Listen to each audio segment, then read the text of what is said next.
time, my mom is going to read you some murder mystery. Bye. Okay, hi residents. So this is book number 2 in the Miss Marple mystery series, and we are reading the Tuesday Night Club.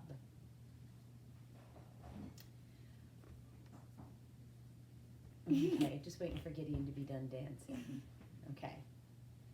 Unsolved mysteries. Raymond West blew out a cloud of smoke, and we repeated the words with a kind of deliberate, self-conscious pleasure. Unsolved mysteries. He looked round him with satisfaction. The room was an old one with broad black beams across the ceiling, and it was furnished with good old furniture that belonged to it. Hence Raymond West's approving glance.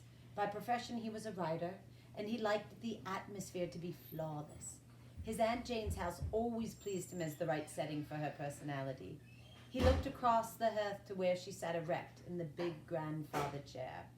Miss Marple wore a black brocade dress, very much pinched in round the waist. Mechlin lace was arranged in a cascade down the front of the bodice. She had on black lace mittens, and a black lace cap surmounted the piled-up masses of her snowy hair. She was knitting, something white and soft and fleecy. Her faded blue eyes, benignant and kindly, surveyed her nephew and her nephew's guests with gentle pleasure. They rested first on Raymond himself, self-consciously debonair, then on Joyce Lampierre, the artist with her close-cropped black head and her queer hazel-green eyes, then on that well-groomed man of the world, Sir Henry Clithering. There were 2 other people in the room, Dr. Pender, the elderly clergyman of the parish, and Mr. Petherick, the solicitor, a dried-up little man with eyeglasses, which he looked over and not through. Miss Marple gave a brief moment of attention to all these people and returned to her knitting with a gentle smile upon her lips. Mr. Petherick gave a dry little cough, which usually prefaced his remarks. What is that you say, Raymond? Unsolved mysteries. And what about them? Nothing about them, said Joyce. Raymond just likes the sounds of the words and of himself saying them. Raymond West threw her a glance of reproach, at which she threw back her head and laughed. He is a humbug, isn't he, Miss Marple? She demanded. You know that, I am sure. Miss Marple smiled gently at her, but made no reply. Life itself is an unsolved mystery, said the clergyman gravely. Raymond sat up in his chair and flung away his cigarette with an impulsive gesture. That's not what I mean. I was not talking philosophy, he said. I was thinking of actual bare prosaic facts, things that have happened and that no one has ever explained. I know just the sort of thing you mean, dear, said Miss Marple. For instance, Mrs. Carruthers had a very strange experience yesterday morning. She bought 2 gills of picked shrimps at Elliott's. She called at 2 other shops, and when she got home, she found she had not got the shrimps with her. She went back to the 2 shops she had visited, but these shrimps had completely disappeared. Now that seems to me very remarkable.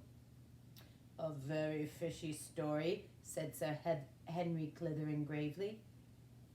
There are, of course, all kinds of possible explanations, said Miss Marple, her cheeks glowing slightly pinker with excitement. For instance, somebody else— My dear aunt, said Raymond West with amusement. I didn't mean that sort of village incident. I was thinking of murders and disappearances, the kind of thing that Sir Henry could tell us about by the hour if he liked. But I never talk shop, said Sir Henry modestly. No, I never talk shop. Sir Henry Clithering had been until lately Commissioner of Scotland Yard. I suppose there are lots of murders and things that are never solved by the police, said Joyce. That is an admitted fact, I believe, said Mr. Petherick. I wonder, said Raymond West. What class of brain really succeeds best in unraveling a mystery? One always feels that the average police detective must be hampered by lack of imagination. That is the layman's point of view, said Sir Henry dryly. You really want a committee, said Joyce, smiling. For psychology and imagination go to the writer. She made an ironical bow to Raymond, but he remained serious. The art of writing gives one an insight into human nature, he said gravely. One sees, perhaps, motives that the ordinary person would pass by. I know, dear, said Miss Marple, that your books are very clever, but do you not think that people are really so unpleasant as you make them out to be? My dear aunt, said Raymond gently, keep your beliefs. Heaven forbid that I should in any way shatter them. Mr. Petherick gave his dry little cough again. Do you think, Raymond, he said, that you attach too much weight to imagination? Imagination is a very dangerous thing, as we lawyers know only too well. To be able to sift evidence impartially, to take the facts and look at them as facts, that seems to me the only logical method of arriving at the truth. I may add that in my experience, it is the only one that succeeds. Bah! Cried Joyce, flinging back her head indignantly. I bet I could beat you all at this game. I'm not only a woman, and say what you like. Women have an intuition that is denied men. I'm an artist as well. I see things that you don't. And then, too, as an artist, I have knocked about among all sorts and conditions of people. I know life, as darling Miss Marple here cannot possibly know it. I don't know about that, dear, said Miss Marple. Very painful and distressing things happen in villages sometimes. May I speak? Said Dr. Pender, smiling.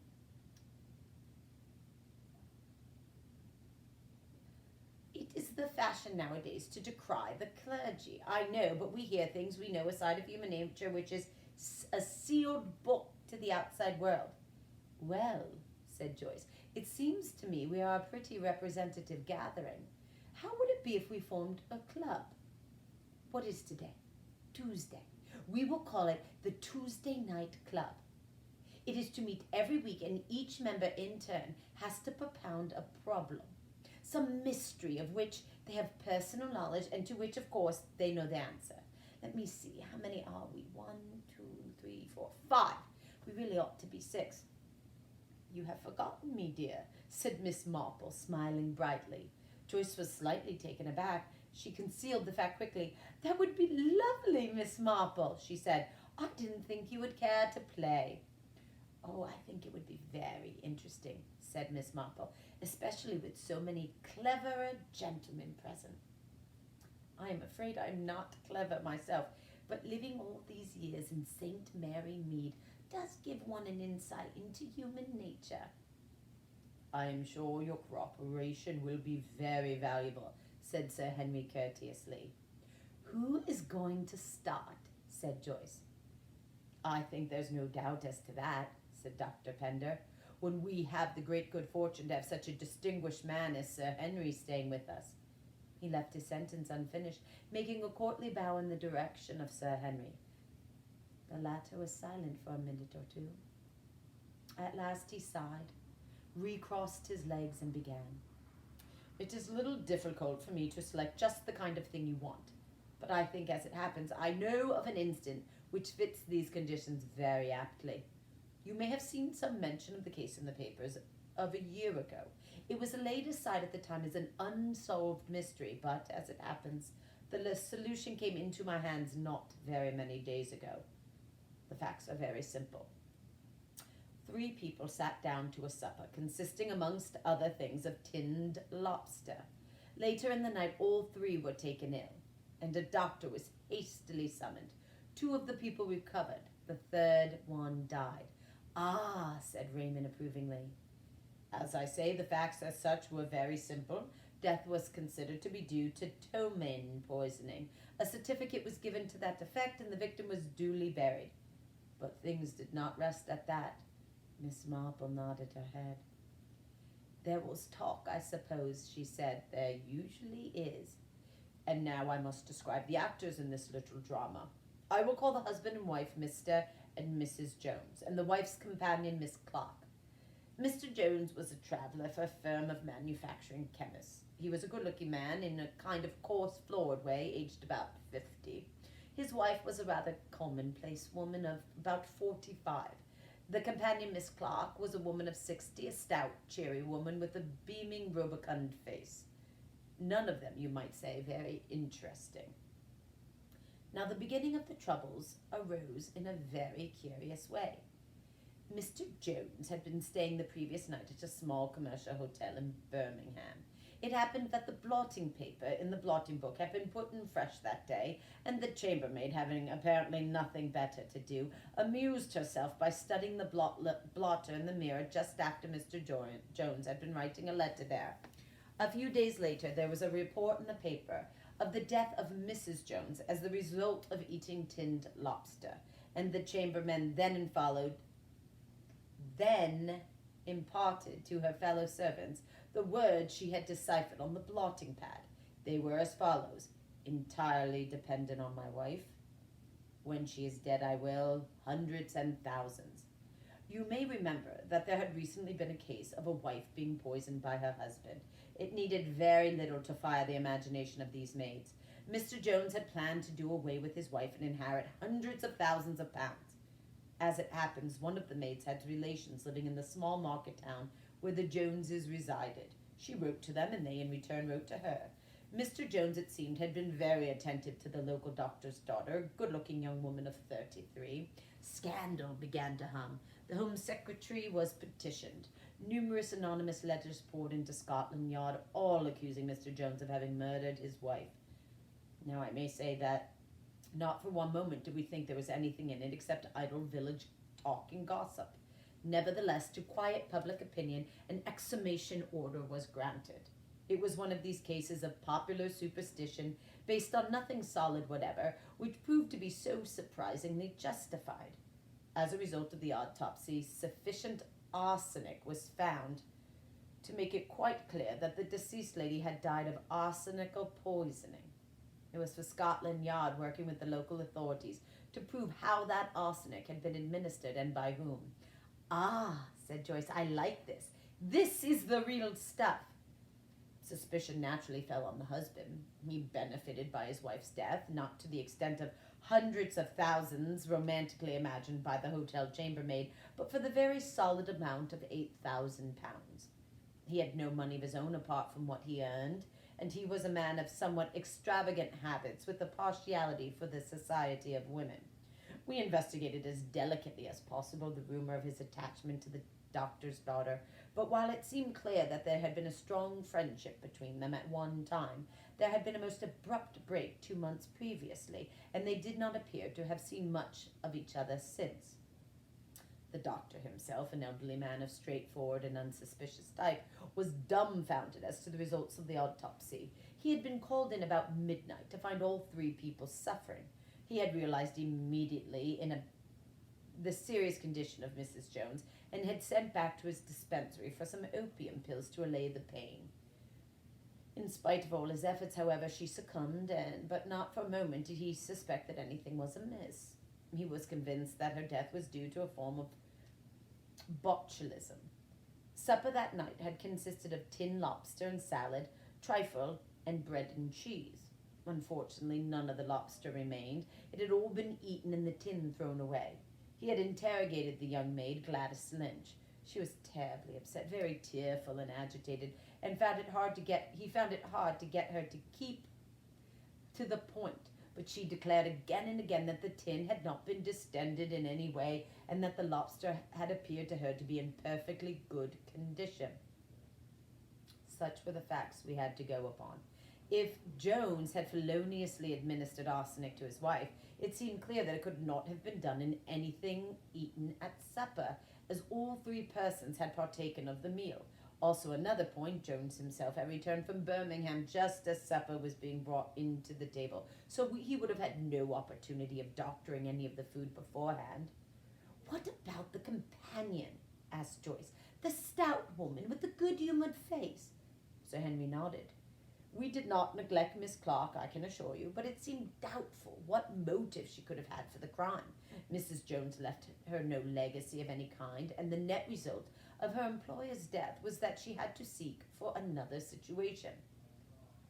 "That seems to leave her out of it," said Joan thoughtfully. Now, one of my inspectors soon discovered a significant fact, went on Sir Henry. After supper on the evening, Mr. Jones had gone down to the kitchen and had demanded a bowl of cornflour for his wife, who had complained of not feeling well. He had waited in the kitchen until Gladys Lynch prepared it and then carried it up to his wife's room. That, I admit, seemed to clinch the case. The lawyer nodded. Motive, he said, ticking off the points on his finger. Opportunity as a traveler for a firm of druggists. Easy access to poison. And a man of weak moral fiber, said the clergyman. Raymond West was staring at Sir Henry. There's a catch in there somewhere, he said. Why did you not arrest him? Sir Henry smiled rather wryly. That is the unfortunate part of the case. So far, all had gone swimmingly. But now we come to the snags. Jones was not arrested because on interrogating Miss Clark, she told us that the whole of the bowl of cornflour was drunk not by Mrs. Jones, but by her. Yes, it seems that she went to Mrs. Jones's room, as was her custom. Mrs. Jones was sitting up in bed, and the bowl of cornflour was beside her. I'm not feeling a bit well, Milly, she said. Serves me right, I suppose, for touching lobster at night. I asked Albert to get me a bowl of cornflour, but now that I've got it, I don't seem to fancy it. A pity, commented Miss Clark. It's nicely made, too, no lumps. Gladys is really quite a nice cook. Very few girls nowadays seem to be able to make a bowl of cornflour nicely. I declare I quite fancy it myself. I am that hungry. I should think that you were with your foolish ways, said Mrs. Jones. I must explain, broke off Sir Henry, that Miss Clark, alarmed at her increasing stoutness, was doing a course of what is popularly known as banting. It is not good for you, Milly. It really isn't, urged Mrs. Jones. If the Lord made you stout, he meant for you to be stout. You drink up that bowl of cornflour, it would do you all the good in the world. And straightway Miss Clark set to it and did in actual fact finish the bowl. So you see that knocked our case against the husband to pieces. Asked for an explanation of the words on the plotting book, Jones gave one readily enough. The letter, he explained, was an answer to one written from his brother in Australia, who had applied to him for money. He had written, pointing out that he was entirely dependent on his wife. When his wife was dead, he would have control of money and would assist his brother if possible. He regretted his inability to help, but pointed out that there were hundreds of thousands of people in the world in the same unfortunate plight. And so the case fell to pieces, said Dr. Pender. And so the case fell to pieces, said Sir Henry gravely. We could not take the risk of arresting Jones with nothing to go upon. There was a silence, and then Joyce says, And that is all, is it? That is the case as it has stood for the last year. The true solution is now in the hands of Scotland Yard, and in 2 or 3 days' time you will probably read it in the newspapers. The true solution, said Joyce thoughtfully. I wonder.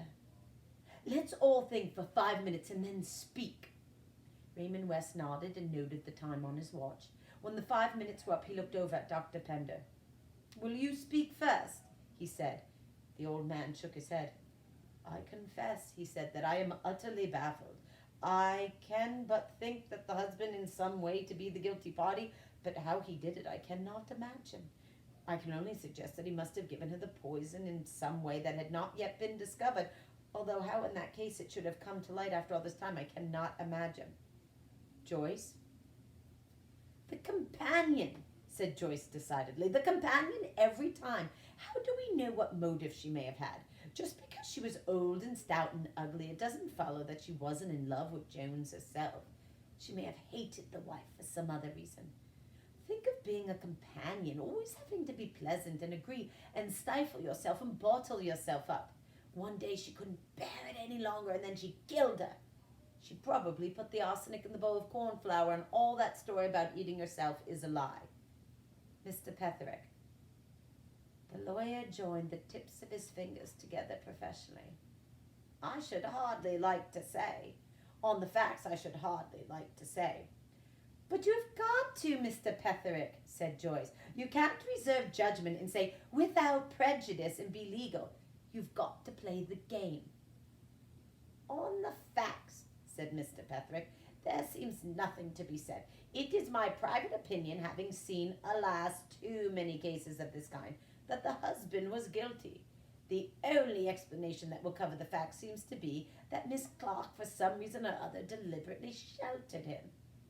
There may have been some financial arrangement made between them.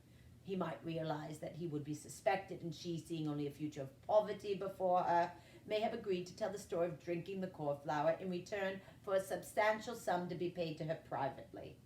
If that was the case, it was, of course, most irregular indeed." "I disagree with you all," said Raymond. "You have forgotten the one important fact in the case. The doctor's daughter. I will give you my reading of the case. The tin lobster was bad. It accounted for the poisoning symptoms. The doctor was sent for. He finds Mrs. Jones, who has eaten more lobster than the others, in great pain, and he sends, as he told us, for some opium pills. He does not go himself. He sends. Who will give the messenger the opium pills? Clearly the daughter. Very likely she dispenses his medicine for him. She is in love with Jones at the moment. All the worst instincts in her nature rises, and she realizes that the means to procure his freedom are in her hands. The pills she sends contain pure white arsenic. That is my solution." "And now, Sir Henry, tell us," said Joyce eagerly. "One moment," said Sir Henry. "Miss Marple has not yet spoken." Miss Marple was shaking her head sadly. "Dear, dear," she said, "I have dropped another stitch. I have been so interested in the story. A sad case, a very sad case. It reminds me of old Mr. Hargraves, who lived up at the Mount. His wife never had the least suspicion until he died, leaving all his money to a woman he had been living with and by whom he had had 5 children. She had at one time been their housemaid. Such a nice girl. Mrs. Hargraves always said, thoroughly to be relied upon to turn the mattress every day, except Fridays, of course. And there was old Hargraves, keeping this woman in a house in the neighboring town, and continued to be a church warden and to hand round the plate every Sunday." "My dear Aunt Jane," said Raymond with some impatience, "what has dead and gone Hargraves got to do with the case?" "This story made me think of him at once," said Miss Marple. "The facts are so very alike, aren't they? I suppose the poor girl has confessed now, and that is how you know, Sir Henry." "What girl?" said Raymond. "My dear aunt, what are you talking about?" "The poor girl, Gladys Lynch, of course. The one who was so terribly agitated when the doctor spoke to her. As well she might be, poor thing.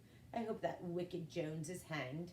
I'm sure, making the poor girl a murderess. I suppose they will hang her too, poor dear." "I think, Miss Marple, that you are under a slight misapprehension," began Mr. Petherick. But Miss Marple shook her head obstinately and looked across at Sir Henry. "I am right, am I not? It seems so clear to me. The hundreds and thousands and the trifle, one cannot miss it." "What about the trifles and the hundreds and thousands?" cried Raymond. His aunt turned to him. "Cooks nearly always put hundreds and thousands on trifle, dear," she said. "Those little pink and white sugar things. Of course, when I heard that they had trifle for supper and that the husband had been writing to someone about hundreds and thousands, I naturally connected the two things. That is where the arsenic was, in the hundreds and the thousands. He left it with the girl and told her to put it on the trifle." "But that is impossible," said Joyce quickly. "They all ate the trifle." "Oh, no," said Miss Marple. "The companion was banting, you remember. You never eat anything like trifle if you're banting. And I expect Jones just scraped the hundreds and thousands off his share and then left them at the side of his plate. It was a clever idea, but a very wicked one. The eyes of all the others were fixed upon Sir Henry." "It is a very curious thing," he said slowly. "But Miss Marple happens to have hit upon the truth. Jones had got Gladys Lynch into trouble, as the saying goes. She was nearly desperate. He wanted his wife out of the way and promised to marry Gladys when his wife was dead. He doctored the hundreds and thousands and gave them to her with instructions how to use them. Gladys Lynch died a week ago. Her child died at birth, and Jones had deserted her for another woman. When she was dying, she confessed the truth. There was a few moments' silence, and then Raymond said, "Well, Aunt Jane, this is one up to you. I can't think how on earth you managed to hit upon the truth. I should have never thought of the little maid in the kitchen being connected with the case." "No, dear," said Miss Marple, "but you don't know as much of life as I do. A man of that Jones's type, coarse and jovial. As soon as I heard there was a pretty young girl in the house, I felt sure he would not have left her alone. It was all very distressing and painful, and not a very nice thing to talk about. I can't tell you the shock it was to Mrs. Hargraves, and a 9 days' wander in the village." And that ends our story today. I hope you enjoyed it. I enjoy reading them for you. I love Agatha Christie. And I will continue with another one. If you have any requests, please let Krista know, and she can communicate them to me, and I'm happy to read anything you would like. Be safe and take care. Bye.